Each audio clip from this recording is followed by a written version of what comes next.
Hola gente, bienvenidos a este pequeño espacio que hemos creado para jugar diferentes juegos y ojalá tener la oportunidad de tener a un developer para hablar de su desarrollo. Hoy estamos con Filip Coulianos, que es el lead level designer de Hazelight Studios, que acaban de publicar este juego que se llama It Takes Two. Es un juego un juego cooperativo, perdón, que tiene muy buena pinta. Yo le tengo muchísimas ganas y entonces la idea era invitar a Filip para hablar del juego. Obviamente vamos a estar hablando en inglés todo el tiempo. Los que necesiten traducción, si se van a comando Discord, va a haber un canal en donde va a estar Filip doblando en vivo todo lo que dice Filip. E igual nosotros después esto lo vamos a subir a un canal de YouTube en donde va a estar subtitulado y lo van a poder ver. Okay, so Filip, hi, how are you? Hello. Yeah, I'm great. I'm great. It's been amazing. I mean, it's not even been out for a week. It feels like it's just been crazy. The reception, everything for the game. So I'm just super happy to show you guys what we've been doing the last 3 years. And seems like a lot of people love it, and that's crazy. So I'm like so hyped to show you what we got. So.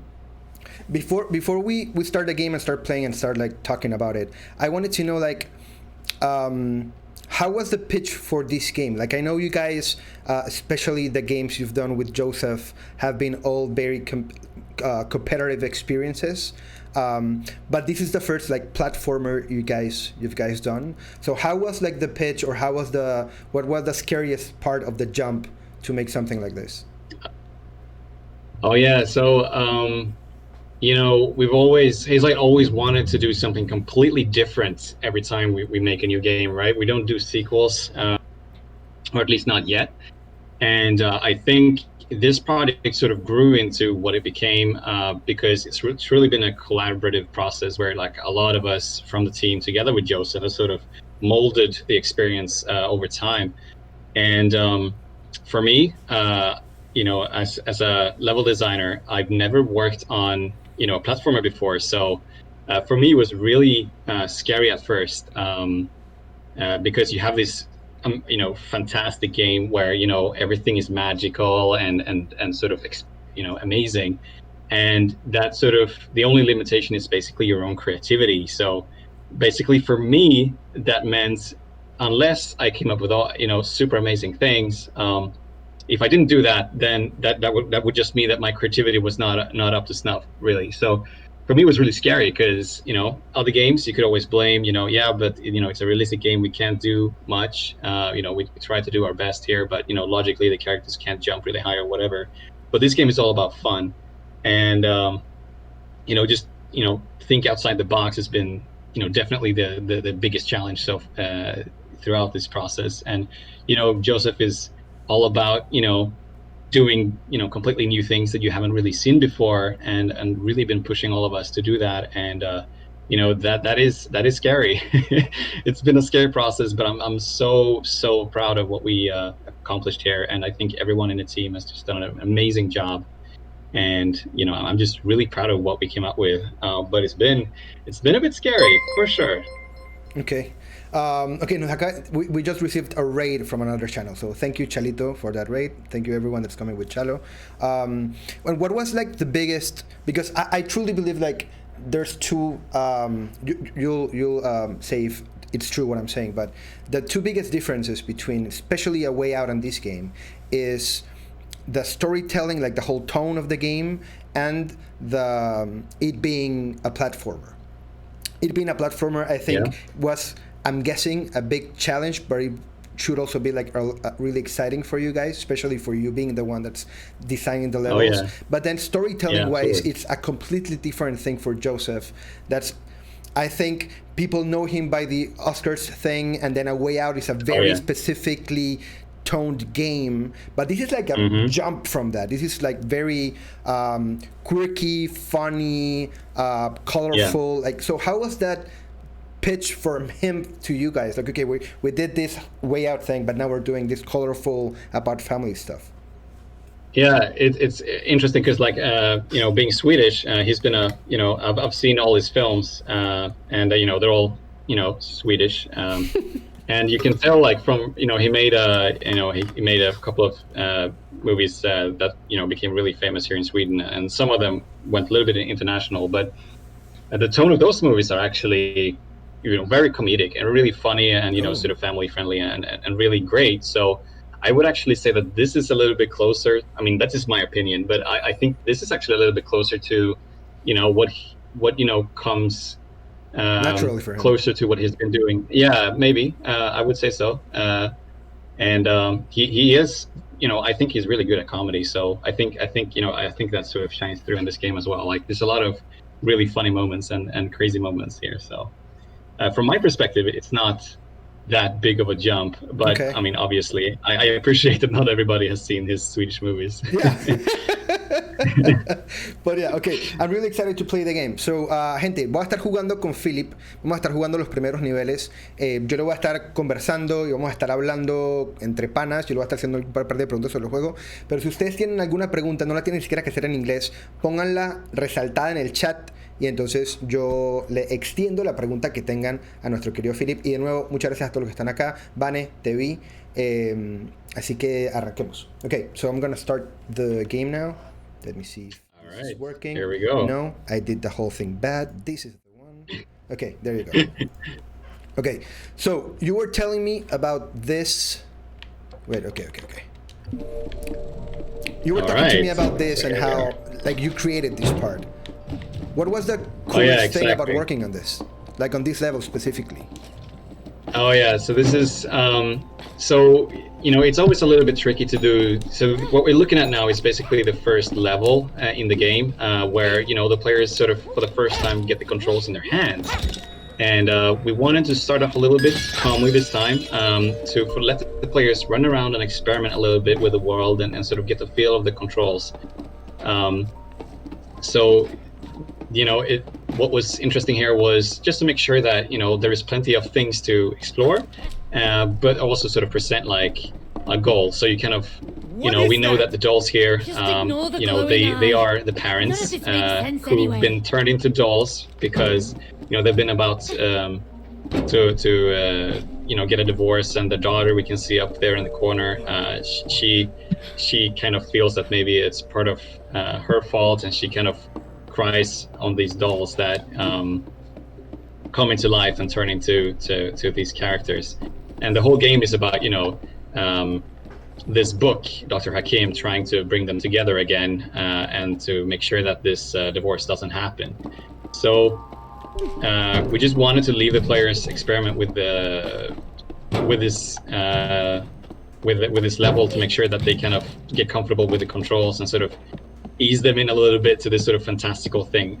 So, you know, as we progress throughout the game, of course, things will go crazier and crazier, but we kind of wanted to start a little bit more grounded, so that, you know, the players kind of get a feel for where they are and you know, how everything works before we start, you know, fucking shit up, as Joseph would like to describe it. But then it's very intuitive. Like, I mean, even though I still haven't been explained the controllers, I immediately went for the double jump, and I was expecting it for it to work.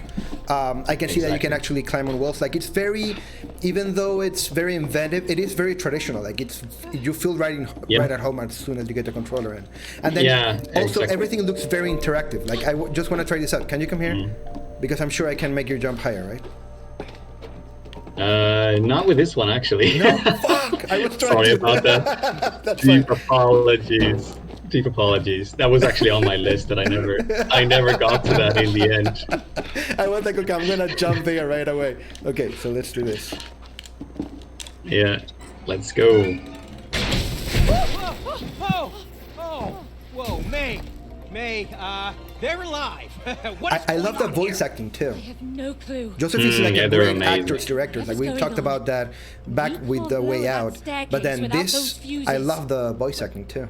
Those fuses? Yeah. They're very, very talented. I mean, did you see them on their little super great. We've had them in the studio doing all the motion capture in our own studio at Hazelight. Yeah, they're fantastic. And did you have to make any changes to your engine or anything, like from The Way Out to this one? Keep your eyes on the Yeah, we did quite significant changes because we learned so much. I mean, A Way Out was the first game that we did at Hazelight, and you know, from kind of a technical side, I would say that this is quite similar. It's still split screen. You know, we still have this kind of cutscenes going in and out, but we learned a lot about like what we need to be able to like, because this game is so creative and so crazy. And you know, the programmers used to talk about like making the whole sort of architecture of the code sort of Joseph safe, basically meaning, you know, crazy ideas turning on a dime. You know, if a crazy idea comes Sunday evening, you know, we should be able to kind of like start working on that and make it a reality just Monday morning.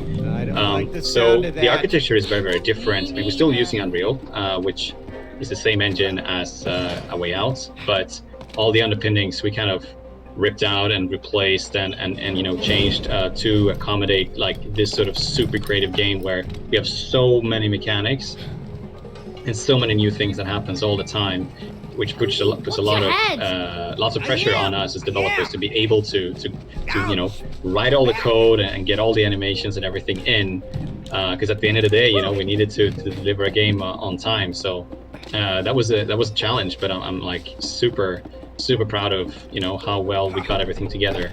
Sometimes we used to joke inside the studio that A Way Out was truly like, you know, 10 games in one, because it's so many mechanics, and a lot of people, you know, play it, even, you know, journalists or you know, non-game developers are like surprised by how much things we got into the game. So and that's really thanks to sort of the architecture that we kind of came up with, and sort of all the tools that, you know, both the programmers and us level designers and, you know, all of us collaborating could use.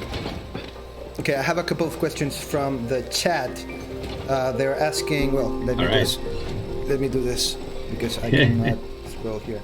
Okay, they say, how was the mentality you had in the making of the game in terms of design? Because I saw a little bit of the game and everything is like very far from being something realistic, but trying more to be just fun to play.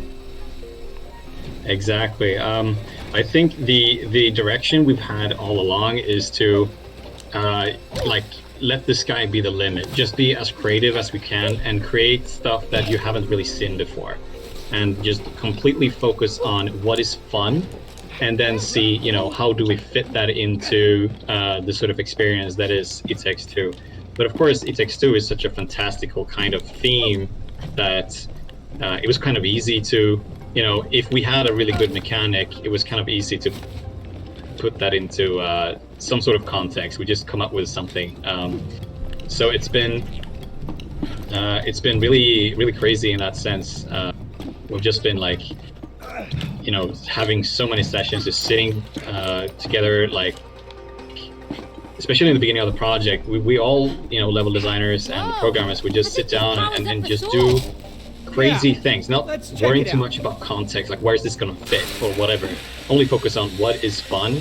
You know, it would be fun if, you know, you could do such and such, and then try that out, you know, in sort of a test area, test level, and then it could turn out to be something that, you know, felt and played really good. You could sort of fit it in somewhere in the story, or fit it in somewhere in the game later on. Hey, May.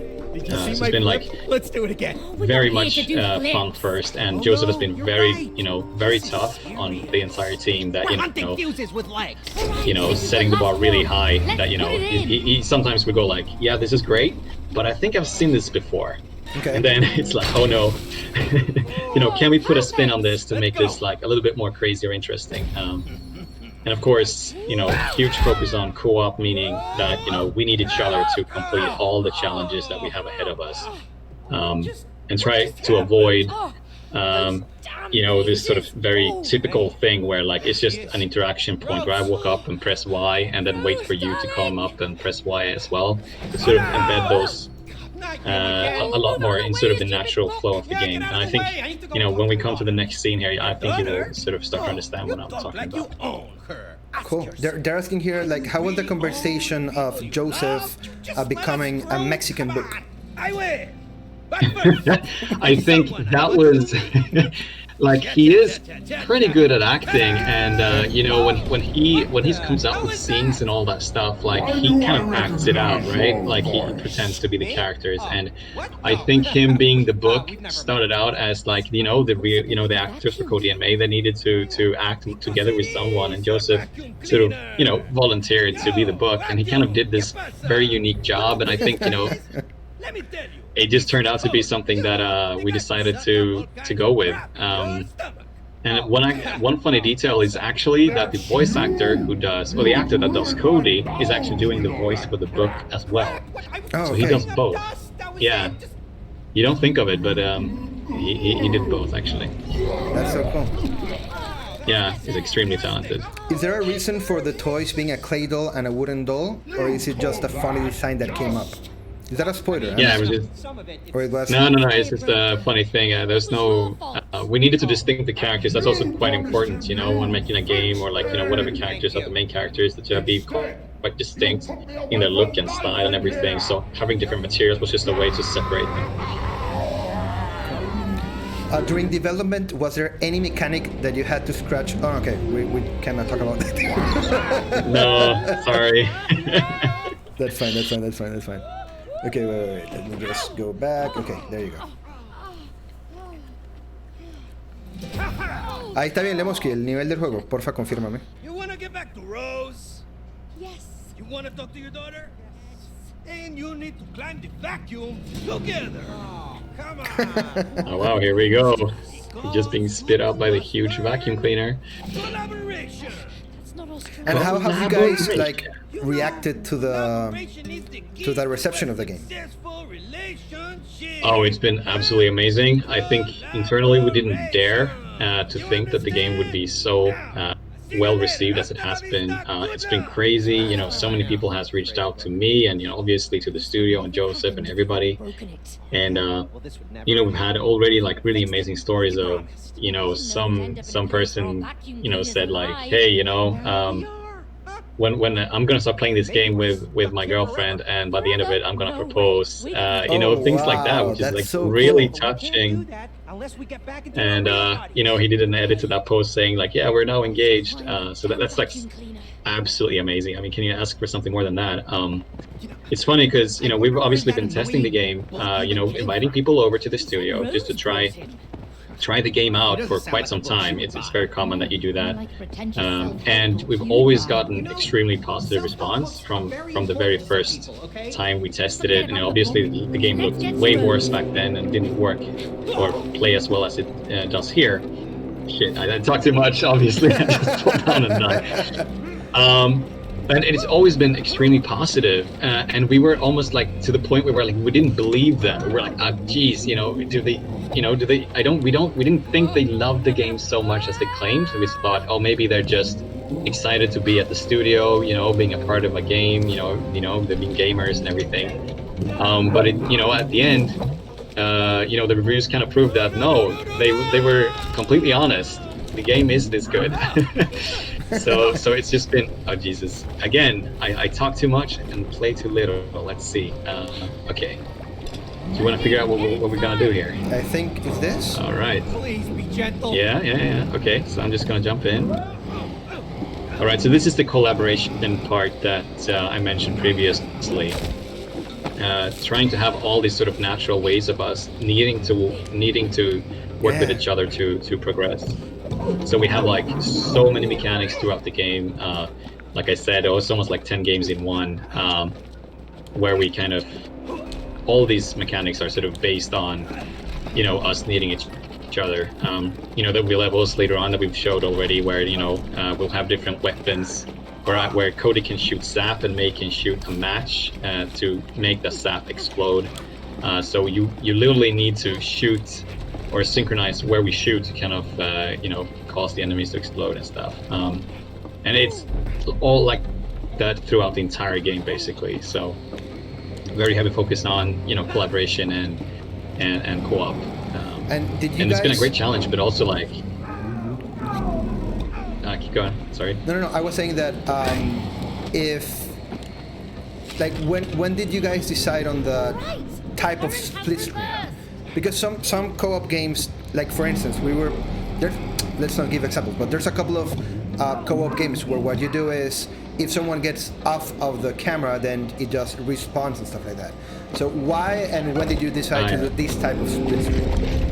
What is that? So this split screen, for you guys who haven't played A Way Out, is exactly the same. So during A Way Out, we tried a lot of things, and not to spoil stuff, but the split screen we have, it changes a little bit throughout the game. Like we have different sections where it will turn full screen and stuff.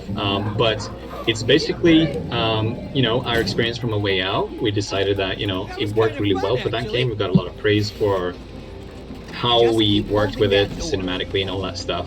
So for us, it kind of was just a natural kind of thing to, keep doing that. It seemed like people appreciated it. For a game with a lot of collaboration to, make you see my screen as well has been really helpful. You can tell like players are really helping out each other. Like, no, go over there because I can see exactly what you're doing. So it's basically just been us continuing what we sort of, all the R&D and all the research we did for the previous game. Yeah. Oh, wow, you were really fast. No, we were like just too slow. All right. Okay. You go for the next one, and I'll. Come on, yeah, there we go. Because at the end, it ends up being like a platforming game where solving puzzles is like a big thing. You know what I mean? Yeah, exactly. And here we didn't really want to make a game where you had to think too much. It's really important to keep the flow forward. Like, we always feel like we don't get stuck. So yeah, it is definitely puzzles, but we wanted to keep them at a level where, you continuously get to see and try out new things all the time. So they're never really too difficult. But they do make you feel smart. And you know I think that's been, exactly. And that's a very, very fine balance. And, internally, every now and then you have disagreements. Some people were like, oh, but like, oh, maybe this part of the game is a little bit too difficult. Players, get stuck a little bit too often or whatever. And the designer is like, no, but, the satisfaction of solving that puzzle is greater than, it's greater if it's a bigger challenge. But, at those moments, you just have to sit down and look at like, okay, how many players actually make this puzzle, and Joseph would sort of make a call there about the difficulty. But with all Joseph games, we've always kind of had that direction that it's more important that the players move forward and sort of experience the story than challenging them intellectually, so to say. Okay. So I think this is this is definitely a bit more challenging in terms of platforming and sort of movement than A Way Out. But at the same time, I think, from a gameplay perspective, it's also a lot more fun. Especially for you. I mean, this has been very... I'm guessing also, like, you've learned a lot during the process of this. Oh yeah, incredible amounts. It's so funny, like, because I've been watching streams and people are like, oh, I can't believe, the discussion that must have happened in the design room. Like, okay, imagine you're being sucked up by a giant vacuum cleaner, and I know. And that type of discussions hasn't, I'm not, oh shit, again, talking too much. That's fine, go ahead. But yeah, so that's discussions that I'm kind of not used to, but it's basically just like, you get used to it with practice, like trying to get loose, talking about concepts a lot more abstract, and I've been in a lot of design discussions where, we come out of the room going like, wow, if people heard exactly our words without the context, they would think that we were absolutely crazy.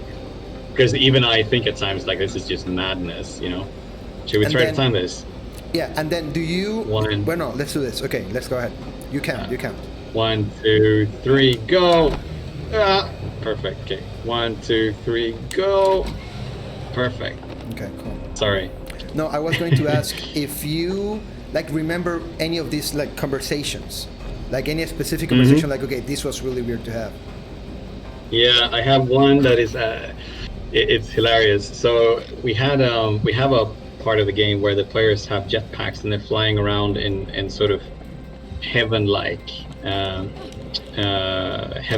area. So they have jetpacks flying around, and Cody can throw a symbol, and that's sort of his thing. He can like aim and throw it basically. And we had this discussion where I was like, okay, but what if you had clouds and there is like mist, and you need to find keys in the mist, and the way you do it is you throw the symbol at the clouds so they start crying, and the water spreads the mist away, and it's just like completely bizarre.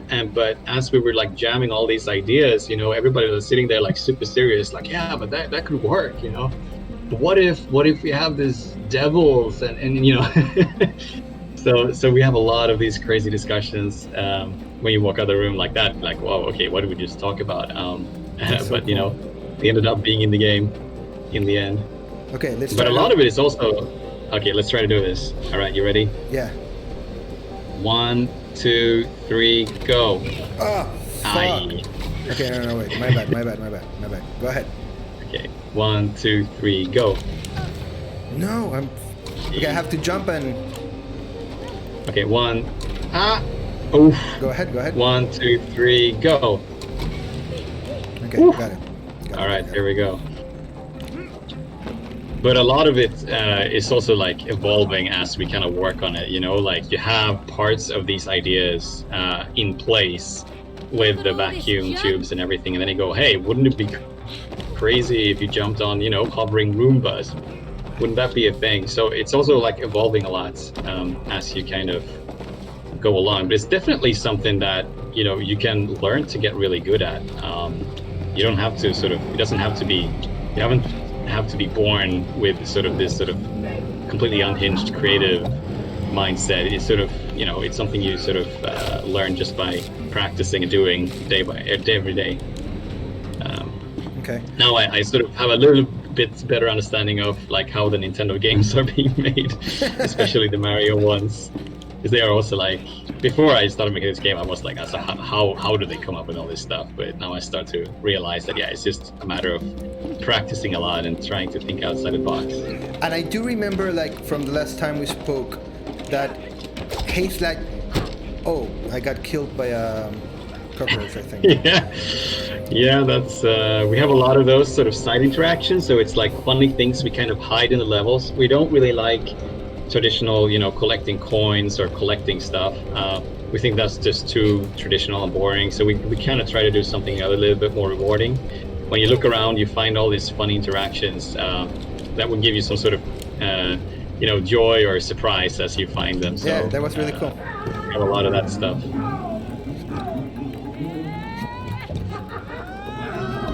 Here we go. Oh wow. Flying through everything here. Oh, all right. Okay. Oh, you how died. long does it take to make a game like this, and how many people do you need to make it? They're asking in the chat. All right. So this game, I think it took us almost exactly 3 years, and Hazelight today is around, I'd say around 70 people. We were not that many when we started, but the studio grew, and a lot of the teams almost doubled in size as well. I think we were like around 40 when we started. Now we're around 70. Okay. A Way Out took a little bit over 3 years, and we started off, since we sort of started the studio, we were really few when we started, maybe like 7 people. But then I think at the end of the production, maybe we were 40 or 35 or something like that. So Hazelight has been growing since A Way Out, for sure. That's so cool. Okay, ready? Yeah, 1, 2, go! Yes, made it. Perfect. Alright. Okay. So now it's my time. This is something I'm really liking about the game. Wait, no, I fucked up.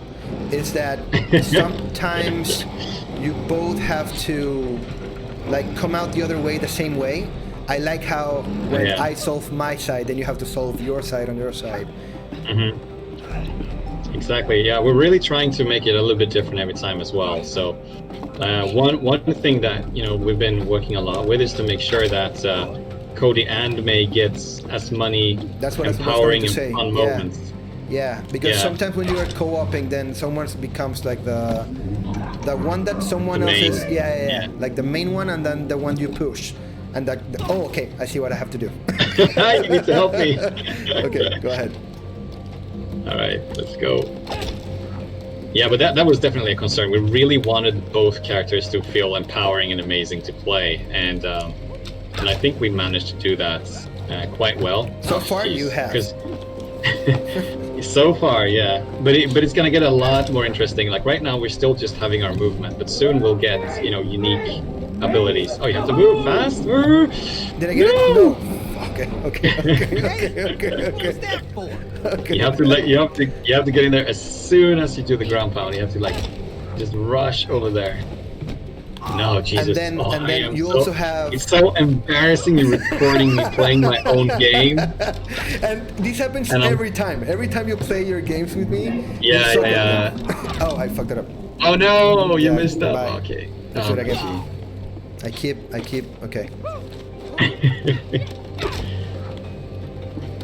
And a lot of people have actually said that since the characters have so different abilities further into the game, that it becomes interesting. They want to play it again from start to finish, swapping characters to see how it's like from the other characters' point of view, which is not something we kind of try to care about. Like replayability is something that Joseph really feels is overrated. Yep. Most people, actually,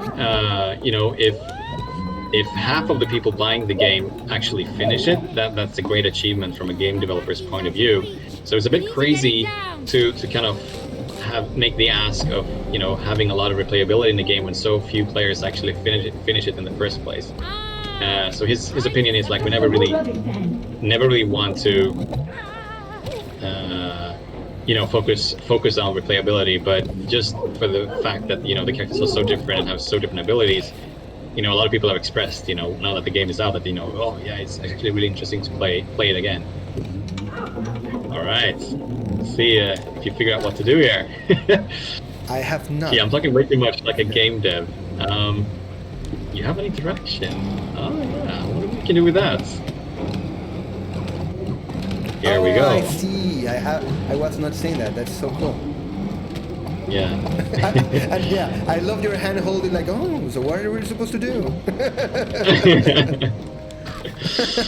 Yeah, I have that thing as sort of a developer. I sort of have this conditioning that when you're having people testing your game, never try to give them any hints. You just be passive and look at them playing, because it's so important for us to see like how you spontaneously, naturally, what you see and what you don't see and how you figure things out. But this is of course a little bit different setting where I'm more supposed to show you rather than just having you as a tester, but it's very hard for me to that's perfect. get away from that mindset. Okay, they ask here, at what point in game development is the publisher chosen? Wait, I can still fix you. Oh, that's very, very different depending on what type of company you have and sort of what your situation is. I think in Hazelight's case, we had a great collaboration from the get-go with EA when we did A Way Out. So we just continued, and that was just a natural thing to just continue this project with them. They were, we had a great collaboration both with A Way Out and this project as well. So for Hazelight and this studio and this project, it's just a no-brainer basically. So it was there from the get-go, for sure. But every project, every studio is very different. So every story there is completely different. And how did you guys came up not only with the idea but with the approval for the friend code thing? Oh, I actually don't know. That was something that Joseph was really adamant about. To him, it's so the most important thing is to have as many people, play the game we make as possible. And I don't exactly know what happened behind the doors when he was negotiating this with EA, but I mean, obviously they supported the idea and they took the chance and it turned out great for A Way Out and decided to do it with this project as well. And I'm super happy with that because as a developer, I just want as many people as possible to play it. So yeah, and kudos. It's also easier for the people that want to buy the game but maybe don't have a partner living with them to figure out a way to play. Absolutely. Yeah, it's definitely a bold move, you can say, because the counter argument would be like, hey, we lose some sales, but I mean, I think these games is all about having fun and enjoying. We love making games and we want to share our experience. So I'm really happy that we could do that. EA believed in that idea, so it's been great actually. EA in general has been like extremely supportive actually. They have not really been involved much. They've just been in the background and letting us and Joseph do our thing. So it's perhaps a bit contrary to the stories you read on the internet. They've been super supportive. That's pretty cool.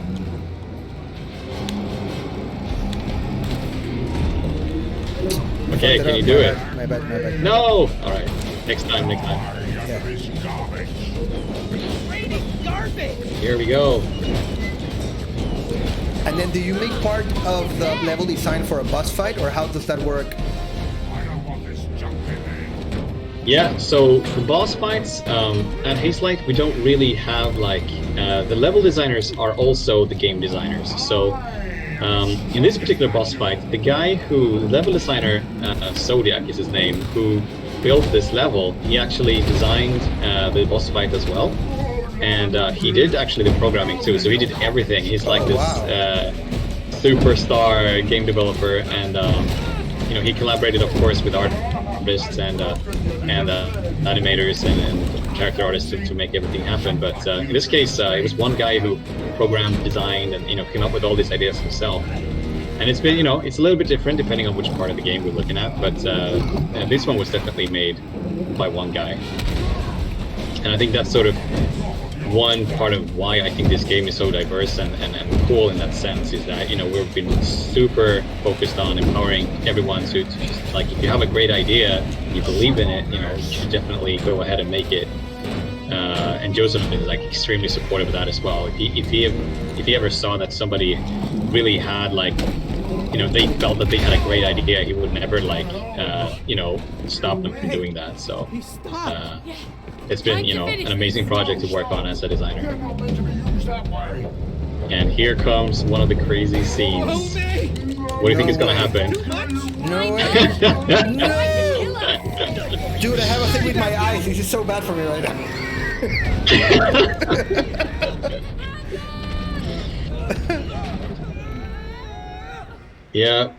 Yeah, that was a funny meeting when the guy who did the post fight, he's like, and then the eyes are gonna get sucked out, and we're like, really? And he was like, yeah, I'm gonna make it. It's like, all right, let's go for it, If you believe in it, let's do it. Oigan, sí, a los que están viéndonos en vivo, recuerden que si quieren escuchar una traducción en vivo, un doblaje en vivo, pueden ir a nuestro Discord y allá está Filip doblando lo que haga falta. Recuerden que también cualquier pregunta que tengan sobre desarrollo de videojuegos, sobre este juego en específico, pongan en el chat highlighteado y yo se la leo a Filip para que les responda lo que necesiten.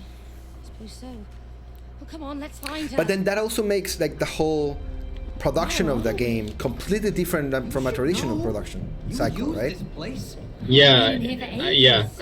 Every time I try to explain, how we work at Hazelight to somebody who, like a fellow developer at some other studio, they kind of like, really? Because usually, you would have it a lot more departmentalized. So you would have the programmers would do all the programming and making sure that all the mechanics are in there. And then the level designers, they would only be focused on the level itself and not think too much about, all the abilities that the characters have.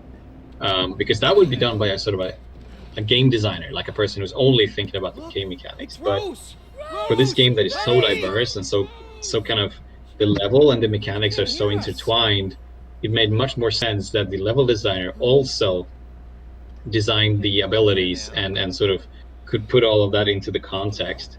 And then we went even one extra step, which was that we made sure that all the level designers could also program to some extent. Of course, it's not like we're, John Carmack, all of us, but it's so important, I believe, to be empower everybody to be able to at least prototype, make a prototype of the idea you have, and show it yourself, because there's so much loss if I'm trying to explain to somebody else who might not even believe in my idea to make this mechanic or whatever. There's a lot of information loss there. So if you're empowered to do that yourself, you know, you're gonna get so much more leverage out of that, which is very unique. I've never heard of a studio where, you know, every level designer, you know, also does a lot of the game mechanics and also in many cases actually program them themselves.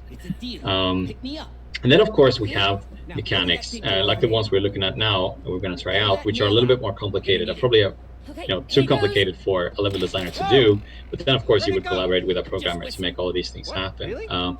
But we're really trying to blur the lines between the departments. You know, we're all creative people and everyone's voice is important. And I think, you know, we really push that really far to the point where like I think most other developers are kind of almost don't believe me when I say it, how we kind of work. And, you know, because it, you know, in theory, it might sound like absolutely crazy, but we kind of proved that it's fully possible. And sort of, you know, if we, you know, we wouldn't be able to make the game so diverse if we hadn't been working that way. So, and it's crazy that it's something that, like you were saying, for another developer would be like counterintuitive, but it actually makes total sense that this works because of the way you guys work together and not in spite of it. Yeah, exactly.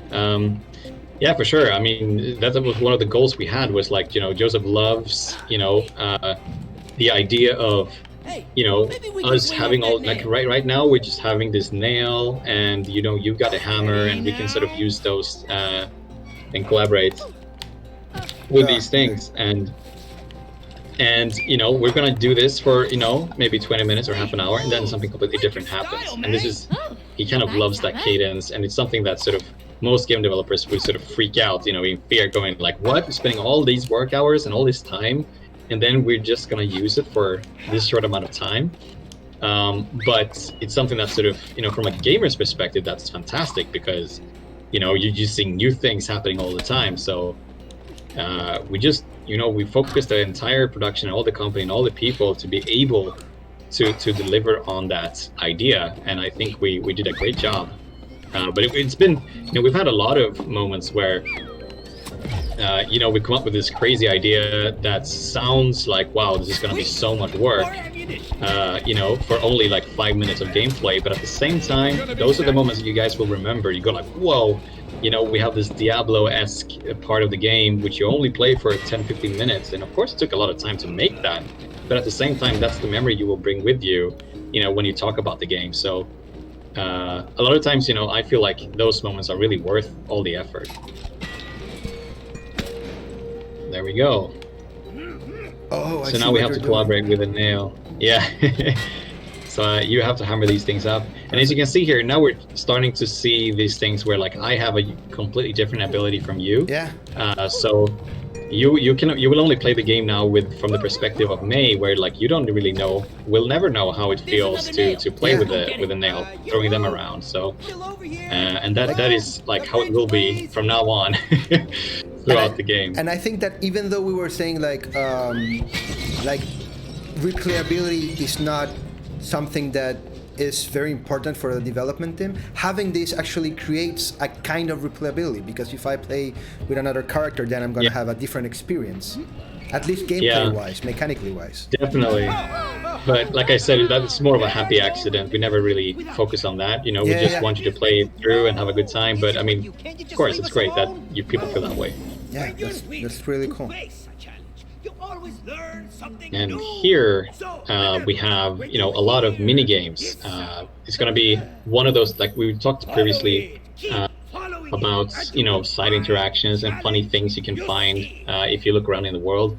And mini games is definitely one of those things. So instead of having collectibles, you know, coins and whatever, we have these mini games you can find. And since the entire game, It Takes Two, is a collaborative experience, we wanted to have these mini games to be like versus, so we can like challenge each other. So cool. And yeah, so we have like a lot of mini games around in this game, because like, you know, we thought all this variation is kind of not enough. You know, we had to add, you know, 25 mini games on top of that. But yeah, it's been a blast designing these and you know, making them happen.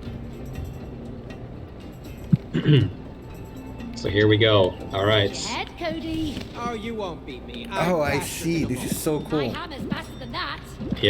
Yeah, for sure. Too slow. So this is kind of You will find plenty of these throughout the game where you can like just stop and have a blast playing these around, and it's completely up to the players whether they wanna keep doing it or not. So we've seen some players like getting stuck and like keep playing the one minigame over and over and over. And we're like, okay, you don't have to, but if the players like that stuff, they're welcome. But we felt like it's actually something we started doing. Way Out had a little bit of this as well. We had some minigames to kind of liven the mood, and we noticed that a lot of people really liked that and thought it was fun, so we decided to do that in this game as well. Yeah, like the baseball one. I remember the baseball one a lot. Yeah, exactly. Way Out, yeah. So we took it to the next level with this with this one as well. And it's been a blast designing these as well, because it's been this when you're studying game design in school, you kind of have this sort of game projects where you kind of make a small game together with a couple of people in a very short amount of time as part of your course. So it's almost like we're going back to school, but now we're all professionals and we're gonna make these mini games in very, very short amount of time. And it's just been amazing and fun to. Let's see. Oh yeah, here we go. Yeah, thank you. It's been just really like a sheer joy from a game designer perspective, and I think everyone on the project just learned so much because the game has been so diverse. Oh, here we go, and I can open this thing up now. They're asking here, what was the most challenging part of the entire level design and sound design? And sound design. Oh, gee. So the sound designers on this game are actually kind of new. They got hired to help out with this project, and they are extremely professional. They've worked on Battlefield and like huge AAA games. It's been amazing to see them put all this stuff together. They're really a fantastic team to work with. I don't know exactly what from their perspective, but I'm pretty sure that the comments I've heard in the corridors have been about, first off, there's so much different things everywhere, and it all has to sound right. So they've been doing enormous amounts of sound work. But then also it's a huge challenge because right now, where characters are in different places, and we need to communicate sound-wise what's happening on both sides, without making that sound like a mess. So both those two things have been quite challenging. Oh, did you make it? No, I didn't. Oh, we have to start over. And then more. The other question was from a level designer perspective, what's the hardest? Yeah, so that would definitely be, coming up with things. Maybe I need to push that a little bit further. No, you're good. I'm messing up the controllers. All right, let's go. And it's been, because like Joseph has really been pushing us to do things that people haven't seen before, and focus so much on the sort of collaborative side.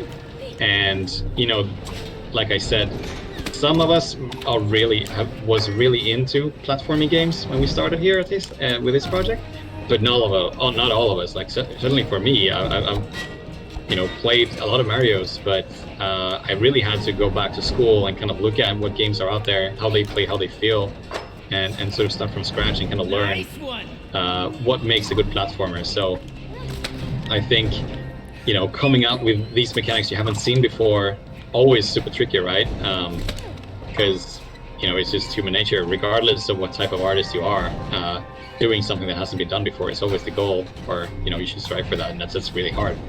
But then also like working with a completely different genre than what you're used to. And just the fact that the sky is the limit, there is not like only focus on fun can be really scary, because that means you have to like if you don't come up with anything good, that just means you're not creative. So I keep messing up the jump. I'm messing up the jump, but I'll get there. No worries. I'll do it. All right. And then this is one of those moments of the game where the perspective of the co-op changes. Yes. Absolutely. And from our perspective, you know, we change the split screen to full screen or whatever makes sense. So, you know, we just looked at, you know, what are the players gonna do at this point, and just decided like maybe it makes more sense if maybe you can't jump that far. Oh yeah, you did. Okay. And just went with it. Yeah, see, now we went to full screen here. And that's sort of where we've been, because again, you know, changing the perspective the way we do kind of adds to sort of the sense of diversity that we have. So we've just been really focused on, you know, a lot of other game developers. Let's see, what are you hitting? I'm just so. You probably need to knock me up here first. Do you see where I am? Yeah. If you could knock me up first. I saw. I thought you were already past that. That's fine. Oh yeah, sure. I just got a little bit distracted. That's fine. talking and playing at the same time is not really my thing. Okay, so now I have to lower that. Get up here. Yeah, so I need to sync my running with these knives, and then you're gonna hit me on that platform. Okay, here we go. Ooh. Go! Thank you. Nice. Perfect. Okay, they're asking here, how does the team decide how many levels, boss fights the game will have? Oh, yeah, that's a little bit of a sort of dynamic thing. You know, you make an estimate at the start, depending on, you know, what the agreement is with the publisher or whatever, that, you know, okay, you know, the game should be probably this long and whatever. It's something that you agree with sort of the publisher. And then as you go along, you will come up with sort of new ideas, and it's a little bit of an organic process, but it's something that's sort of part of the initial process of, you know, figuring out what the game is. So in It Takes Two, I think, whoa, oh no, my bad. In It Takes Two, we're having boss fights in most end of chapters, sort of a way to push you, kind of all the things we are learning now, playing these new mechanics will be put to the test at the end of okay, let's see, 1, 2, whoop, can you jump? Perfect.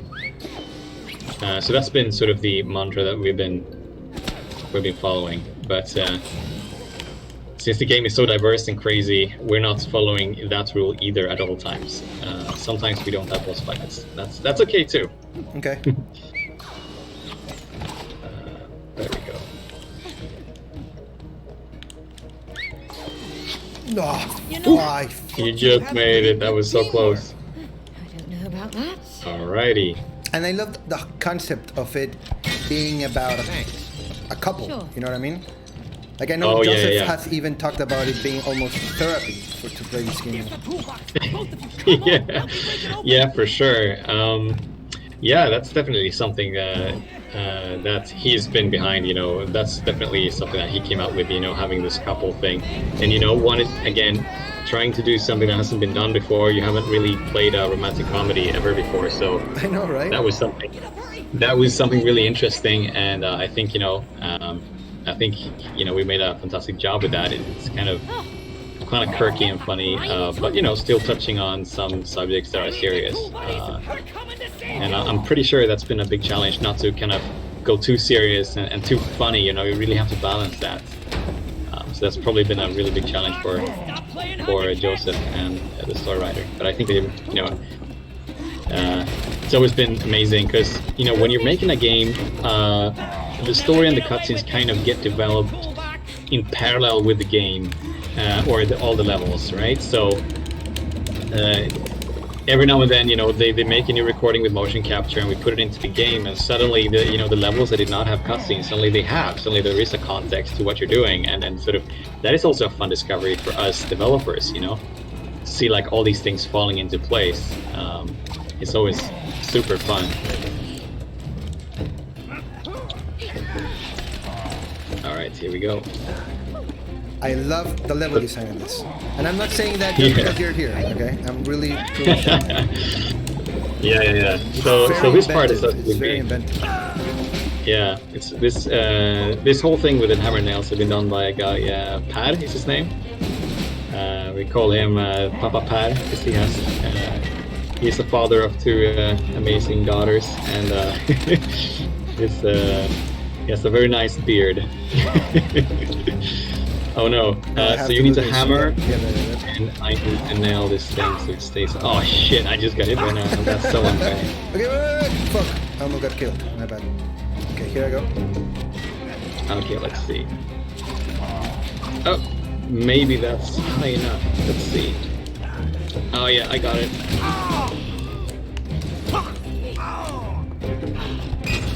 Alright.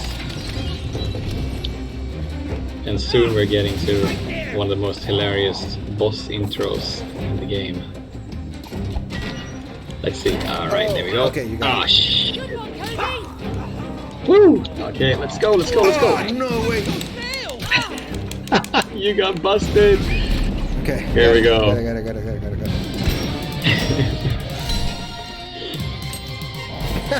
I love this. Yeah. Okay. So here we go. The angry toolbox. Fuck. Got him, mate. So this was also like a fantastic collaboration with an amazing animator who Felix is his name, who worked together with Pat on all these things, and you know, he has a great sense of kind of, you know, if you know the animator, you know, you can tell like, yeah, this is his scene, because Really? like, yeah, I mean, I think like a lot of animators, they put a bit of themselves. I mean, it's basically them acting through the characters they're working with, right? So it's kind of funny, you know, being a designer and working with all these people, you kind of can, after a while, you can sort of see who's done what a little bit, which is really fun. Everyone has a little bit of a different style. Oh, gee, I died. Okay, let's go. Oh no. All right, we made it.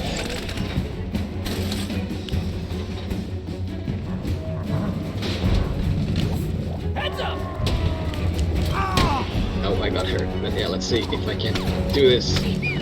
Jump!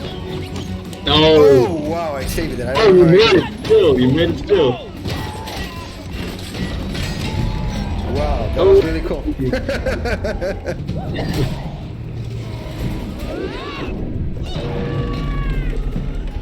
And here we go. She does the super ninja move. That's so cool. Hola Maquita, ¿cómo estás?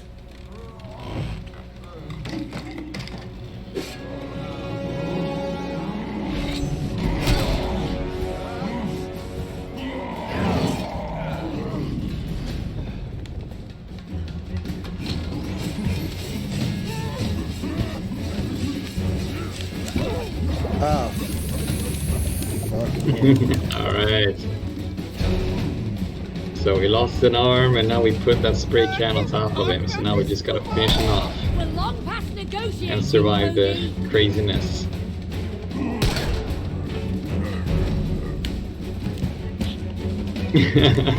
You're like getting quite like really close.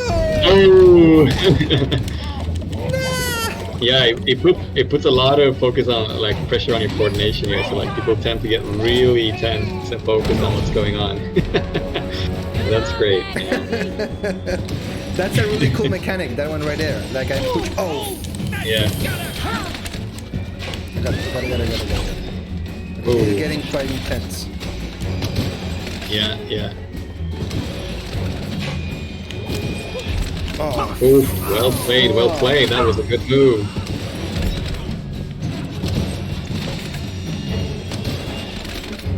Now I get quiet because I'm also like super focused. I don't want to die. Oh god. Oh, the platform is getting smaller, and now comes the spinny thing. Ooh, I survived. Okay. So we were super happy when we found this. Oh, I guess it comes naturally now that we play. But as you can see, you know, once one of us dies, the other player is still in the game, and sort of as long as I stay alive, you know, you can come back. Yeah, I love that. That's something that, yeah, that was not something that we kind of came up with immediately. We kind of struggled with how are we gonna do this. but we felt like this mechanic is really good because sort of what happens is that you know when one player dies, it puts a lot of pressure on the other person to kind of stay alive, and it also and kind again, of like it sort of respects the theme of the game. You know what I mean? yeah, for sure. Oh, my bad. There you go. And it also plays a lot with that sort of drive of like trying to push the players forward and not trying to be too hard or too kind of challenging thinking wise. That we can individually fail a couple of times, but the game keeps pushing forward. So that mechanic turned out really well. But like these things, when you play it, you kind of like, oh yeah, that's how it works. But it's kind of developing the creative process is not always. It's not always that straight, but I feel but yeah, here we go. They're happy. The tools are happy now. They're saved. How many times have you played this level? Are a true hero. Oh wow. Okay, so this is one thing that most people get surprised by. As developers, we probably play hundreds and hundreds of times, over and over and over again. Especially as a lead, you obviously have to keep an eye on, how the entire game is. So we play it so much, and we watch people play it so much as well. So internally, we invite people, frequently to test things to make sure that we are in the right direction, or doing things. And it's very tricky sometimes to figure out, have you made something too difficult or too easy? And then the only answer is to kind of have a lot of people test it. So we watch a lot of people play it, and we play it ourselves a lot, over and over and over again. So maybe not 100 times, but almost, I would say. Wow. It's huge. And especially the parts you've been working on yourself, you play daily for years. And then like for Joseph as a director, and having a clear story that he wants to tell, and having like a through line and character arcs and all that stuff, like how do you take that in consideration when creating the levels? Because I'm guessing just by looking at this one, that each level has like a kind of theme of a couple getting back together and all that stuff. So how does that game design like work in tandem with definitely. So that is like the way we've been working is basically that Joseph has been, like exactly on that high level that you just described. He's been like, okay, so these are the chapters in the game, and we're gonna touch on these subjects or these kind of themes, and this is the point of this part of the game or whatever. And then we sort of been basically coming up with mechanics and ideas based on that theme. So it's basically been him briefing, the company and the team, like this is, the game, this is the story, and this is the point that I want to make across in this section, and then we kind of work with that theme to come up with, fun mechanics and stuff like that. So it's basically him, and of course, sometimes, it's the other way around, where like, the designer or an artist or whoever comes up with a great idea that sort of fits the theme really well. But a lot of times it comes from Joseph as well. So it's kind of a little bit from both ends, but mostly from Joseph, I would say. Okay. And I remember like we talked about how he worked with storyboards for A Way Out. I'm guessing because of the design part of this one, did he still work with storyboards, or since you guys were all developing? Oh yeah. Okay. Absolutely. Definitely.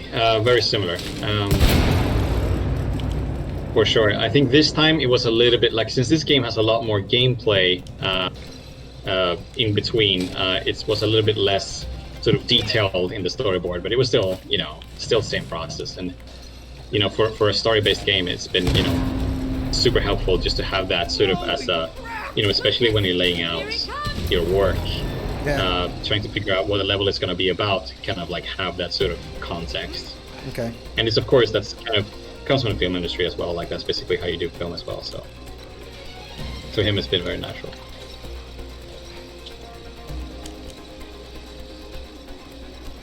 All right. Oh, I see. It's like it's magnetic, right? The RB. Yeah, for sure. Are you ready? Do you have timed it? Okay, cool. Yeah. Wait, let me do. Go What? ahead. Did you do it? No, I didn't. Go ahead. Did you? 1, 2, 3, go. Do you do the ground pound? The A and B. Let's do it again. Okay, you start. Okay. 1, 2, 3. Okay. Okay. 1, 2, 3. 1, 2, 3. Yeah, there we go. Oh, it didn't have to be timed perfectly. That's good. Yeah. May, look, it's your old binoculars. Amazing. Let's find Rose. But that's also something we really have to keep in mind, because right now we're playing over network, and of course there is some lag to, when we speak. Yeah. It's not instantaneous, as well as, there is lag to our input and everything. So, we really have to keep these into consideration when you're making this type of stuff, because it's sort of you're fighting a little bit against physics here. Yeah. We're sitting at two ends of the world, and it takes some time for the signals to come back, come between our computers. So that's actually been a really interesting challenge as well, to make sure that it feels for us like we have to time it perfectly, but in reality, technically, there's still some delay in between the signals, right? So that's always a huge challenge when you're making network games like this one, to make all that feel as if we're sitting next to each other. And then does that reel in when you're couch co-oping? Like, does that game adapt that window, or is it the same either way? It depends, actually. It depends. Sometimes we actually add an artificial window, just because the thing is so time sensitive. But sometimes it doesn't. It really depends on sort of the occasion. Okay. But I think in this case with the shovel, I was actually the one programming that, so I'm pretty sure, if I remember correctly, I added to compensation for the lagging between our machines. But it's like all these things that you really have to keep in mind, and it's also a bit of a creative challenge sometimes, because you have a creative idea that requires the characters to be perfectly in sync, which only works when you're sitting in the couch. And then you're presenting this idea to a programmer, and he goes, well, "You can't do that."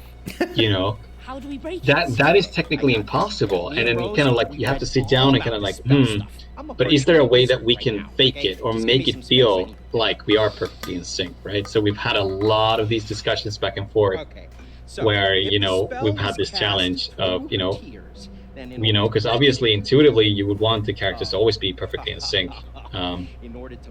but that's proven to be a huge technical challenge. But I think in the end, I think we've succeeded a little bit, because players playing the game, they don't notice this, they don't think about it, so that's good, because that's how it should be, right? Yeah. To you guys, it just feels natural, and that's fantastic. So, but it's definitely one of those things that's been really hard, especially since a programmer, these things comes naturally because they've been studying networking and networked computer games for part of their sort of job and part of their education. But as a game designer or a level designer, that is not always a part of the curriculum. So it's definitely been one of those challenges where suddenly the entire group of designers and programmers have to collaborate on the code and all the creative ideas. So now we've had to take the responsibility for that technical side as well. So it's been a lot of challenging discussions there, but usually just you can mask all these sort of delays with some creative thinking. So I think we did some fantastic work here. And I think that either way, like maybe 90% of the stuff you do, since each one of you is doing something different, you never really tell. Yeah, we also rely a lot on the fact that, like, when we're playing now, when you're playing, when I'm playing, like, you're a lot focused on your character and what your character is doing on your half of the screen. So whatever my character is doing, you don't pay that much attention to it, which helps us kind of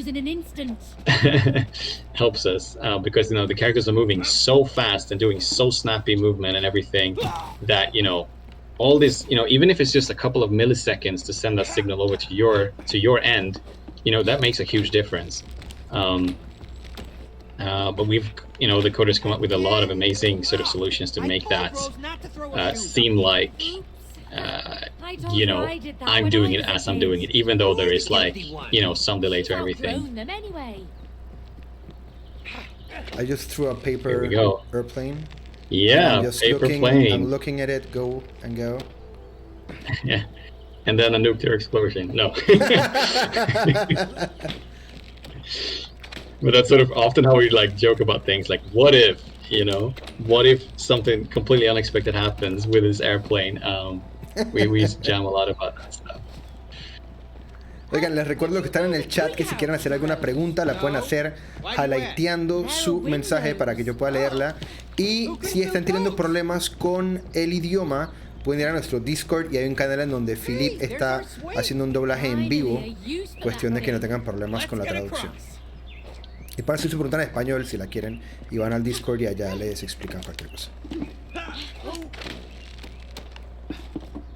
I love how you guys both add a mechanic in each level, but I love that it's not building up. You know what I mean? Like, it feels like a new mechanic, and you have to adapt to a new mechanic. Yeah, for sure. It's kind of a bold thing to kind of commit to, because of the sort of technical and creative challenge that it gives. But I think since we kind of geared all of us creators to kind of like, okay, let's commit 110% to make this work. I think it's crazy that we managed to pull it off. And also we have to keep in mind that one thing that might not be obvious is that since we're only playing some of these mechanics quite briefly, just 10-20 minutes, we have to make sure that they're super intuitive for you as a player, so like you instantly understand what to do and how it works. So we've had mechanics that we've had to simplify a lot and all these things to make them intuitive. But that's like one of those wonderful challenges that is part of our job. So a lot of it is like try a mechanic, see how the players react to that. We give them the controller in their hand and see like, do they figure it out? No. Okay. If we show them which button to push, will they understand? No. Okay. Can we show the icon in a different way that makes them understand and kind of like iterate through all these things? Okay. And it's been especially challenging now that we have like so many different mechanics to focus. Like, okay, we need to sell this mechanic. You need to understand it within 20 seconds. How to use the hammer, and the rope swing and all these things. But I think the team has done a fantastic job with all these things, because again, watching people play, like it seems to be coming quite naturally to them as well. So yeah, I haven't been stuck in any part of the game, and it still feels inventive every time you go in front of a puzzle or a platform mechanic. It's really fun. And if I was Joseph right now, I would say, like, you haven't even started seeing all the crazy stuff yet, my friend. This is just the beginning. It's getting crazier and crazier as we move along. So this game is in total like 14 hours long, up to 14 hours. So, and it keeps going like this the entire time. So there's like so much to explore there, for sure. And how long would you say the experience is? Don't play dumb. The game, Yeah. 14, I think between 12 and 14 hours if you play from start to finish. I mean, obviously you can stop around and playing all the mini games and all that stuff, then the game will be definitely longer than that. It depends a little bit on how explorative you are. Okay. They're commenting on the chat on how cute the game is, and I wanted to ask you, like, how early did you guys landed on the art style of the game? Oh, that's definitely been sort of a process as well, where our art director and Joseph and all the people have been, this is quite natural for every game you make. Like it's sort of a path to kind of like you test things. Should it be a little bit more realistic? What about how crazy should we go with the crazy ideas? Right now we're still we're inside a tree, but it still looks like a tree, and we're talking to squirrels, and they look like squirrels, right? So there's a lot of these decisions that sort of with time kind of just grow into what we see today. So it's quite an organic process where we test things out, and the art director and then the character artist and Joseph and all these people who are involved with the visuals kind of get together and just continuously test things and just discuss. So it's not So it is definitely not something that comes immediately. And artistically, a lot of levels, and like they are being worked on from day one up until the last couple of months of the project. So it's a continuous kind of iterative process of just adding a detail and adding beauty and fixing in the lighting and all these things. That's very cool. Family photos. What could they want with those? Because I love that All right. balance between this like fantastic magical world, but you can actually every time understand what you're seeing and understand it's coming from something you actually can relate to. Yeah, for sure. Yeah, that was a big focus as well, to kind of like ground the whole thing. It's like never too, like it's crazy, and we definitely have parts of the game that's absolutely bonkers, but still trying to make it a bit grounded so like we can sort of understand what's going on. And then did you guys, or did Joseph, when you guys started talking about the game, what came first? The idea of let's do a platforming game, or the story, and then you guys thought about how to make that story into a platforming game? Oh yeah, that process is always kind of I would say very organic. It's rarely ever like because like Joseph is comes up with really inspiring things, and then we as developers inspire him and vice versa. So it is kind of an organic experience where like starting off experimenting with something and then pushing it a little bit further until we get to the point where we are today. So it's very hard to say that we started this in this way and then we kind of it all kind of started a little bit in parallel, and then we just, as we tested and tested things and kind of get a feeling for what the game really is. And Joseph very often talks about like sometimes you can like just try and focus and listen to what the game wants to be, which might sound completely crazy, but there is some truth to that as well. Sometimes you have a lot of questions like, okay, but how should we do about this and that, and sometimes the solution is just to wait and see. The game will tell you what it wants to be. These things kind of come to you as you work with it more and more. That's very interesting. Yeah. They're asking like about optimization in the chat, and I wanted to ask you about this because you told me that this game was so well optimized that you could play it on a potato. So I want to understand That's true. how well optimized is this game, and can you explain what optimization is? You know what? Absolutely. So obviously games are something that runs on machines, and especially for a game like this, which is probably not obvious to people who don't make games, but like just the fact that the game has split screen, meaning it's two cameras showing two different points of view of the same world from different angles, is in itself a huge sort of technical challenge, because that basically means that we're running technically almost like two games at the same time. And one thing that I think, like most gamers are really adamant about is like, if you're playing like a twitchy kind of fast platformer kind of game, you want it to run, what we call 60 FPS. That would be 60 images per second. To make sure that all the movement and all the input and everything I do is snappy and fluid. So that was the decision that we made. And obviously, since on top of the fact that we want to do it to run 60 FPS on, the PlayStation 4 and the Xbox One, and on top of that, having split screen is incredibly challenging. So they're basically because rendering the game twice, right? Yeah, we're drawing the game twice, and to some extent, the game is running twice as well. So you have to come up with a lot of fancy tricks to make sure that to kind of feed, because you have the it's a machine underneath like, and it had you have the processor and you have a graphics card and all these things, and all these components, if you feed them the data correctly, they can execute much faster. So one trick artistically is to build the scenes in a very technical way so that it becomes easy for the machine to kind of draw on your screen. And another aspect is also to make sure that we right now are only in this room, and we need to tell the machine, okay, don't worry about anything that is outside this room. Okay. So we have like systems to make sure that the only game logic that is running is exactly where we're standing right now. And we set the goal really early to do the 60 FPS on basically all the consoles.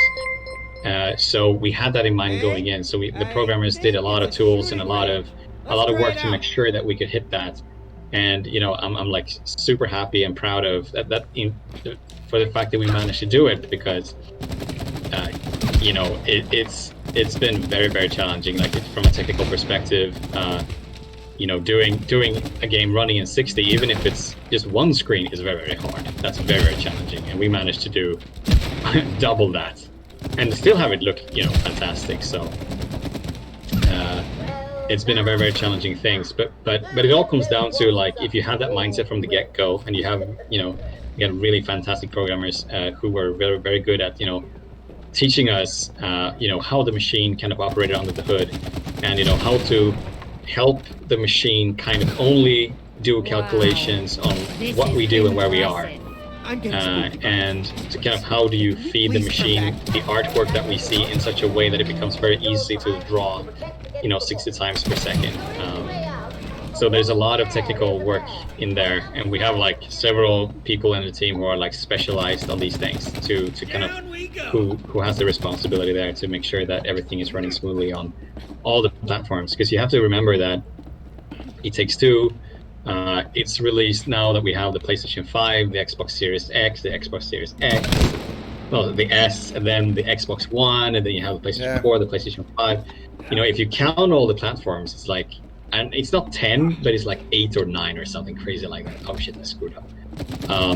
And we made this game to work specifically for each platform, meaning if you play it on the PlayStation 4 and then you start it up on the PlayStation 5, it looks much better on the PlayStation 5. It's an absolutely gorgeous game to play on next gen. So that's been a huge challenge. Just the fact that having all these different machines, and you want the game to run as good as it possibly can on each and single machine, and they're all a little bit different. They all have their own quirks.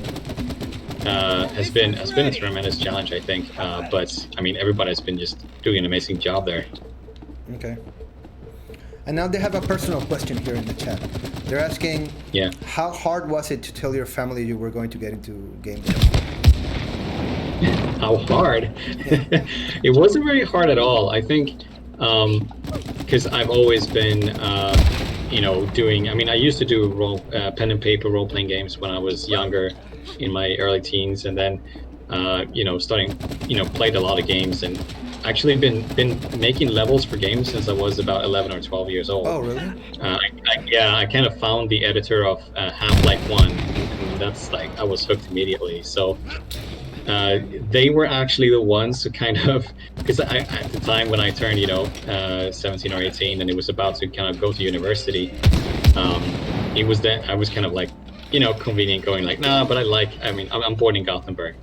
So I was like, it's kind of convenient to stay in Gothenburg, but all the great educations for game development here in Sweden are not in Gothenburg. So they kind of like sat me down and were like, okay, obviously the only thing you do is games all the time. So now you need to go to Skövde and go to the university there. And I kind of like, okay, just went with it basically. So it wasn't very hard. But back in the day, it was a bit more risky because you need to shoot the sap so I can get up. Okay. I'm gonna help you here so we can. I was trying to get on that thing too, and now I have to shoot this, right? Yeah, and then I move around. Whoop. So back in the day when I started, my sort of studying to become a professional. The gaming industry in the entire world was much smaller, and sort of the industry was very different. You had your big studios doing big games. You had Battlefield and Chronicles of Riddick, and usually when you talked about game developers, it was usually big studios doing big games that were sold in store on a disc. And since then, as I went through my education, there was this huge revolution of Steam, and you had on the old Xbox 360 you had this thing called Xbox Live Arcade, if you remember that. Yep. And that was quite revolutionary at the time, just being able to, having games that was only available online. So you bought this thing with your credit card, and you could only access it online. There was no physical disc, and that was quite revolutionary. And now it's such a obvious part of our lives. Whatever we're doing, paying with your credit card. So I was kind of very fortunate to start my journey becoming a game developer as this became a thing, because by the time my education was done, it suddenly was more viable to make maybe smaller games and different games, and there was easier to reach out to our market, and obviously the amount of gamers around the world now has grown significantly. Because back in the day, it was a little bit shunned upon, like, oh, you're making games as for a living, what kind of nerd are you? Like, there was this conception of you being, dwelling in a basement somewhere. But now, being a game developer has changed into something kind of cool and unique and, like, creative. But that was definitely not the case when I started studying. That's, that sort of picture of a game developer has changed quite a lot, which is great. And the industry has grown so much as well. Like now, mobile games, I mean, the iPhone was not even out when I started, and now it's like an actual part of everyone's lives, right? Yeah. So that's a huge market as well. Oh, and you can just ignore what's behind that wall coming. Oh, what's this? Interesting. Maybe you wanna see what that is. Yeah, definitely wanna push that red button. What's gonna happen? Whoops. Okay. Hey, I wonder what these buttons What do. if I press this button? Oh God. I fry you to death. No way. Apologies. What about this one? Oh shit, I turn you into a... Yeah, should have expected this. So we kind of added all these kind of small interactions where you can sort of basically screw with your friend, because we noticed that like a lot of players thought that was like hilarious to do. I am not gonna let you forget. So if you just look around in the game, look around in the levels, you will find all these things. Like we give you like a little bit of fun interactions where you can like screw with your friends basically. And That's very cool. I think it's kind of You're asking here, how do you know when a story that you think... Okay, how do you know when a story you think of is suitable for a game? Oh, that is a hard question. That would be a better question for Joseph, actually, since I'm not really making the stories. But the story has to kind of lend itself to something big. Whatever it was, it's gone now. Interactivity, and I think it's more the process that you have to think about. Basically, some stories. Ah, that's a hard question. I don't know, actually. Now that I think of it, I'm like, good question. It's because you also have like, because games today are like so diverse. Because like a lot of games are about like the players themselves, creating their own story, right? Where the game is just a vessel, and whatever happens when you're playing is your story. And then you have like a game like It Takes Two, where we kind of tell the story for you. And I'm not sure, like, because if you look at, if you kind of try to tell the story of Cody and May and sort of what happens in the game, I mean, that could probably have been a movie as well. So I'm not sure if there is like a big difference between the two. I think it all comes down to the execution, I think, and sort of how you present the story.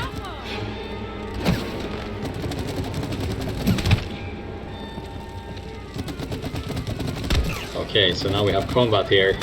So here we really have to collaborate, right? So I have to shoot them with the sap, and you have to shoot them with your match to make them explode. I think that's the Oh last wow, that's cool. And that's like a whole completely different game to what we were playing inside the house, you know what I mean? Exactly, and it keeps going for 14 hours, man. If you haven't, get it now. Enjoy.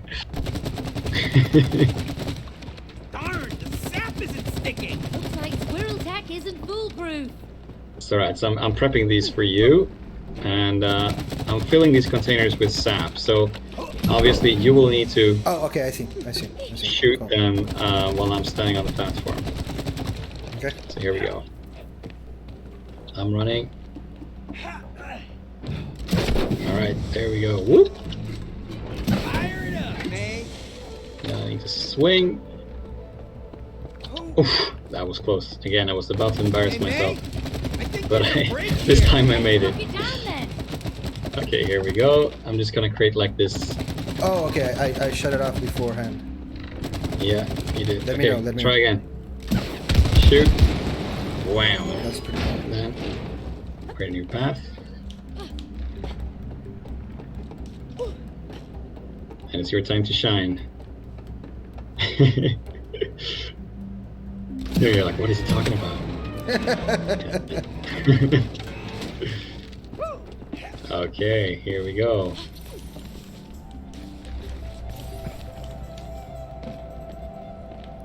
And did you And guys now we have- ever consider Look, man, crossplay? rope. How How hard about is it for some you tug of guys war? to implement crossplay?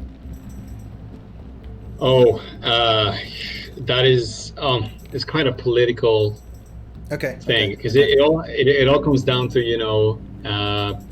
the big players, Sony and Microsoft, and all these things. So it's really, from a technical point of view, that's not really where the discussion is. So Okay, it's very hard okay. for me to answer that question. That's fine. Ready to fall into the hole? Oh, that hole is made for you. Fits you better.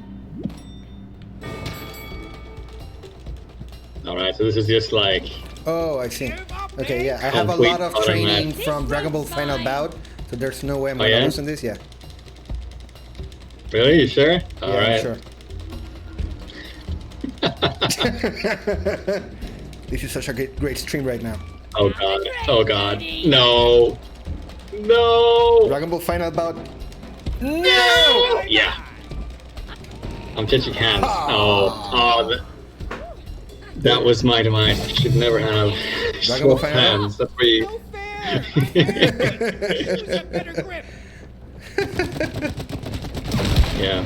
So all these mini games, obviously they keep track on. You won once, so we can keep track on if we keep playing. It keeps track on how many times we won. And if we would go back to the main menu, all the mini games we found will be sort of displayed on the chapter select, so we can jump in I between. wanted to ask you the about that. I minigames. forgot to ask you. You can Yeah. go back to the minigames, right? Yeah, exactly. And you can also see, because they're not collectibles, but it's things you can discover. So we also give you hints. If you play through the entire game, we also give you hints like, okay, maybe there was one or two you missed. Okay, in this chapter, there's a few things you haven't seen yet. To kind of encourage you to nice. go back and explore that. I'm having a cold beer. I'm having Okay, two. okay. What if we're stuck here? No, stuck like this. You don't Here we know go. that. We'll get to Rose and break the spell. Changing this perspective a little bit again there with a side view And keep Yeah. running. to have the characters talking and everything. I had forgotten about that. Who's grinding those mine carts? Oh yeah. Now you put the test here with the grinding. Obviously, I've been playing this 500 times, so for me it's yeah. This tree is incredible. I love the voice acting. I really do. Yeah, they're absolutely amazingly. When are these trails gonna It's been end? fantastic, and it's so funny because they are not always in the studio, right? They come over and do a few sessions basically where they record all these things. And as a developer, you get used to the voices. You hear the characters talking in the background when you're working or testing a section. And it's funny when the actors come to the studio to do a recording, and they've been working for a day, and they're off for lunch. So they sit in the cafeteria, and suddenly you hear Cody and May's voices right next to you talking about everyday life things, and you're like, what? Oh my god. Like nobody told me about that scene. Are we doing something? Yeah. Yeah, exactly. Like the first few times, you really react like, what? Like Cody is here? Oh no, it's the actors. It's a really strange feeling. But be on your guard. It's never late past this point. Once inside, you will be on your own. When you take hold, All right, so we need to open the vault here. And we're using the sap to kind of open the locks here, and Oh, I see. oh no, we're getting attacked.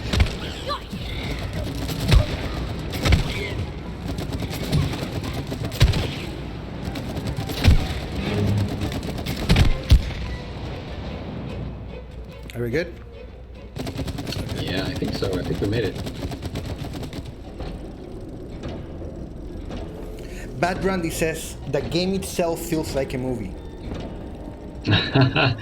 Well, I really appreciate that. I mean, that's sort of like the Montres are trying to kind of being really inventive with the storytelling and sort of merging gameplay and story. And that's something we really try to do here. So it's happy to hear that because that means that's one of the things that kind of, you know, obviously it's a platformer and we want it to be super interactive, but you also want that sort of story to be told and kind of come naturally into the experience as well. So I'm really happy to hear that. Ouch.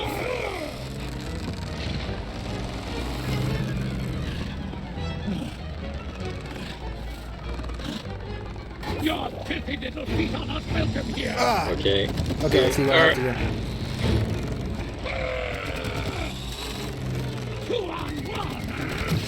Okay. Boom. All right. I'm trying to look at the chat, but this is... It's too intense. Okay, come on. This guy needs to go down.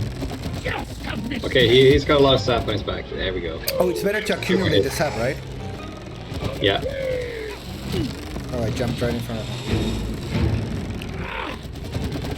Here we go. Come on. Boom. Okay, 1 or 2 more hits, I think. Most.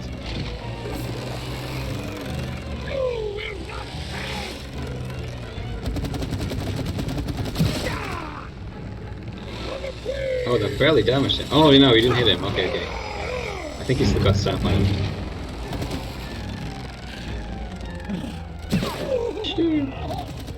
Okay, one more go.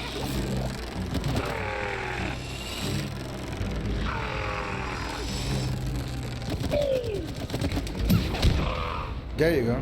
Ooh, there we go. Alright. Oigan, sí, les recuerdo a los que están en el chat, si necesitan doblaje en vivo, está Filip en Discord, se pueden pasar por allá.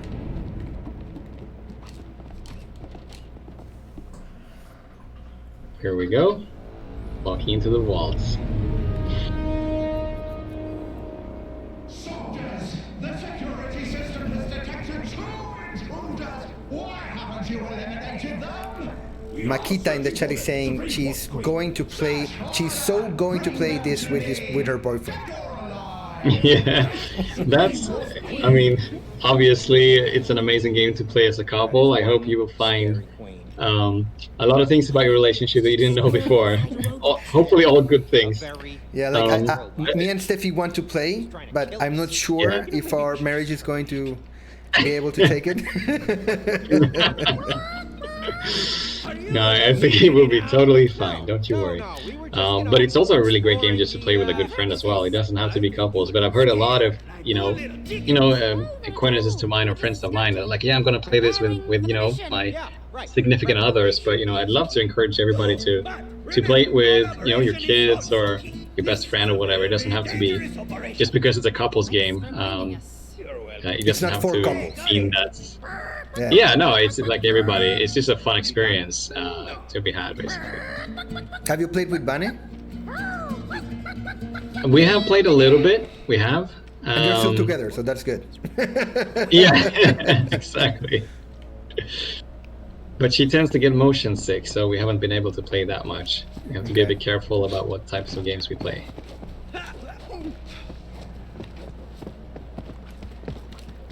All right, let's go.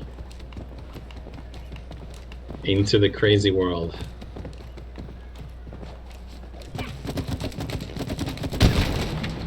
Oh, what now? They're wasp larvae. Ah, no. Out of those nests. All right. They're coming at you like zombies. We have to destroy their nests.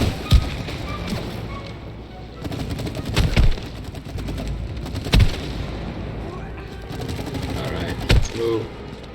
Move forward. Okay, I sapped that one. Okay, here we go. There's too many of them. Don't stop shooting, and we'll make it!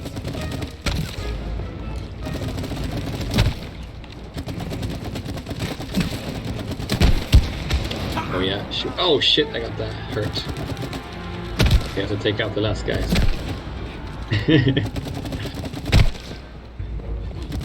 So again, this is one of those things where like, yep, we played through this part and never gonna see anything like it ever again.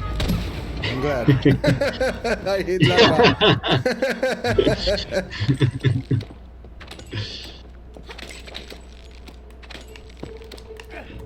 Ah, I fucked my jump. So I'm a little bit ahead of you now. I'm like just prepping the scene here for you.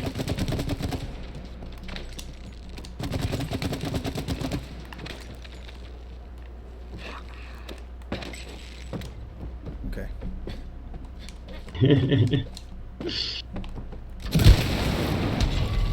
Oh, these guys can't hurt us. But those Oh can. wow. Here we go. Got you. We need to survive here.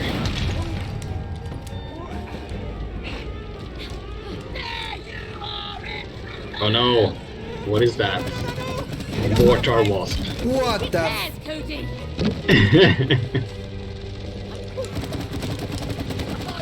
Okay, he's juiced up. Yep, I'm trying to get out. Target lock. There you go.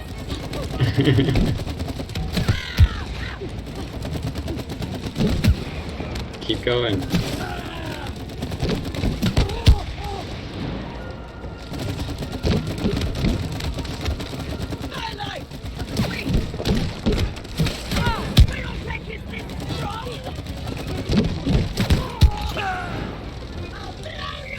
Oh, I got hit. That's okay. It's okay. Whoop.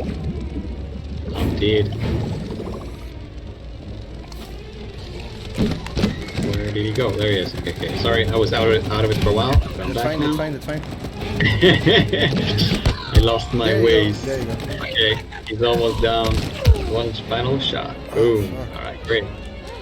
Dangerous weapons at the Yeah, right. the game definitely gets intense at times. We're Like you can kicking tell, some like butt here, at least. when people Hey, play, you're they get like good with that really match stuff. focused. Like stop talking. Like really have to focus on what's going on. Keep up the sap. All right.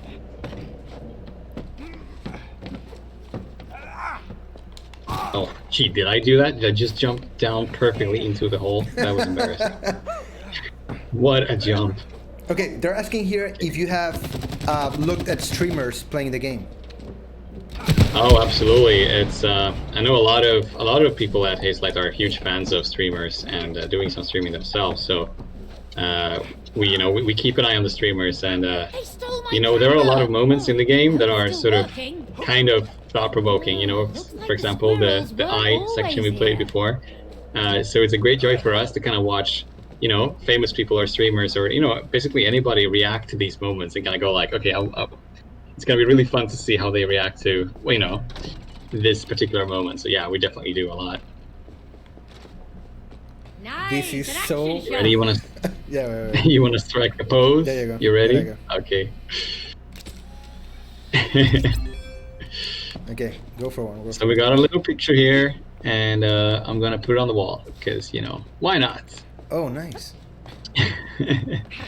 So this is kind of the type of things we really like to do instead of giving you a lot of coins to collect. It's just like some fun interaction where we can actually set this thing on a timer as well, so we can Okay, go both ahead, post go at the same time. Quick, into positions. So okay, we gotta go, and I will post. And there we go. Steffi would stay here for an hour taking pictures. Yeah, Yeah, let's do one more. Let's do one more. exactly. And you can change scenery and Interesting. everything. Looks like I just need to ancient leave it. technology. It was maybe a bit too zoomed in last time. Okay, there you go. You're posing with the gun. I'm gonna make sure we got everything framed There you go. perfectly. And then I'm gonna set the Timer's timer. going. Let's Steffi, get going. Quickly. nice. How did it turn out? Was it a good picture? Look at that. Oh, I have to leave it. Sorry. Yeah, perfect. Put it on the wall. That's so cool. And then, you know, we can just have a good... Oh, look at that. What a nice picture. Clever. This is such a bad picture right here. Like, look at the Yeah, second I completely missed the Nice framing there. shot. But this one is nice. This one is nice. You The one know, in the middle is like, okay. okay, that Well, it look could have at been better. that. Okay. Okay, last one. Okay, so... I was making fun of Steffi, and now I'm the one that's like, let's take one more picture. Yeah. All right, I'm just gonna take that one right there for you. Estoy en vivo, mi There we corazón. go. Okay. There we go. Not bad. Yeah, that's good. I like that one. Perfect. Steffi Put it on the wall. Steffi is in the chat, and she's like, yep, I would spend hours there. You're welcome. Yeah, we love those kind of moments and really try to put in as much of that type of stuff as well as we can, because, you know, it's so much more valuable than just collecting 10 coins or whatever. Whoa. I think they're bringing Here we out the go. big guns now. Again, something completely different. What's gonna happen now? That- A swarm of With the wasps. hammer. Interesting. Still just Oh, one. the Gee. fucking A. Oh dear. We gotta be fast here to avoid them. Just the same. How do you like that? Oh, it's so They intense. called me the exterminator. Let's see, okay. They really do. Love the one. voice acting. Yeah. It's not working, mate. They keep coming. Oh, there's two. Yep. I'm working on Okay, it. they killed me. Sorry. Be right back. Promise.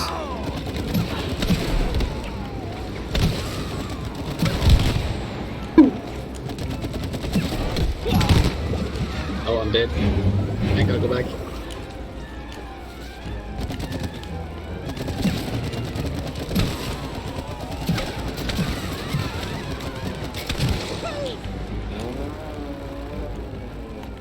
Oh, Hey, hey, whoa. don't do that.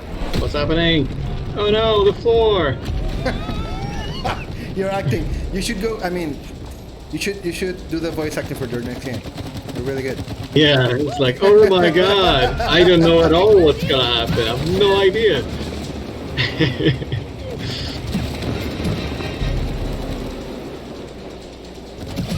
Here we go. Ah. Shoot up the formations. We don't want to die. Oh, those look sharp. Ah. Oh no, I got hurt.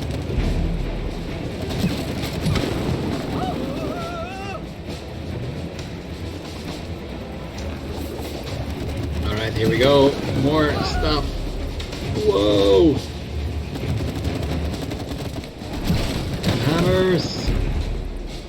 Oh, shoot.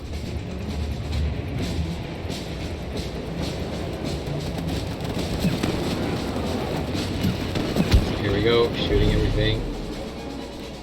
Where is this gonna end? Do you know? I'm sure you do. Yeah. Yes, indeed. Here we go.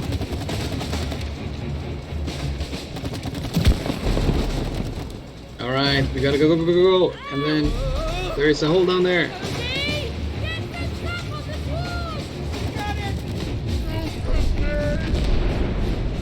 Okay, get the top of the wall. I Boom. love the slow-mo. Whoa. Cool. That's really good. Steffi also said, and yes, and I'm also going to scream at David so much playing this game. Yeah. I'm sure you will find the new side of each other, new sides of each other as well. Now what? Yep. I think we need to head that way. Are you good to finish Come on, this boy, level? We can't swim in this. Oh. Sorry. Are you good to finish this We're level on up? my boat. Help me out. Yeah, it is. It's gonna keep going for a while. So. Okay. That, I was asking because since we're in a cutscene, we can stop right here. Oh yeah, cool. Cool. Let me just. Yeah, we don't want to spoil it for the people getting excited, right? Yeah. Dude, it was a blast. The game is really good. Amazing. It feels really good too. I can't wait to Cool. play it with Steffi and friends and stuff. Yeah. I don't know. Thank you for your time again. You've only scratched the surface, man. There's just so much more. It was only like, how long did we play? We played for an hour and a half, more or less. Yeah, and this is 14 hours in total. So like we've just scratched the surface. It's gonna go crazier and crazier from here on. So yeah, super proud of it. I hope you all watching as well enjoyed it, and if you get the chance, try it out. Play with your best friend or Yeah. your significant other or your kid or whatever. It's gonna be a blast for sure. Thank you for your time again. You've been with us a couple of times, and every time is Yeah, a absolutely. pleasure. Not only Great. for us, but for the people like watching this. They've learned a lot, and Yeah. they're really appreciative of that too. Oh, great. We're gonna have another event soon, so I may get in contact to see if we do something else together. Cool. And hopefully, you Absolutely. guys make it to Panama soon, so we can hang out. Oh yeah, absolutely. I mean, I hope the COVID thing has really been in the way for that, but I'm sure we'll, as soon as we can, we'll get over and see you guys all. It would be amazing. Yeah, it will. Okay, there's a lot of people in the chat saying thank you, so I'm Thank gonna you, extend thank you. those thanks. And again, dude, it was a blast. Congratulations, Yeah, the same. the game is awesome. Thank you so much. Thank you. I mean, we'll play again down the line. Hopefully. Absolutely. Let's stay in touch. Yes. Gracias course. también a todos los que están en el chat. Gracias a Filip, que estuvo en Discord doblando en vivo. A todos los que necesitaban doblaje, mil gracias. Estén pendientes porque pronto Filip va a regresar para que hablemos de otros proyectos que tiene bajo la manga. Y nada, nos despedimos, gente. Muchísimas gracias. Disfruten su fin de Semana Santa.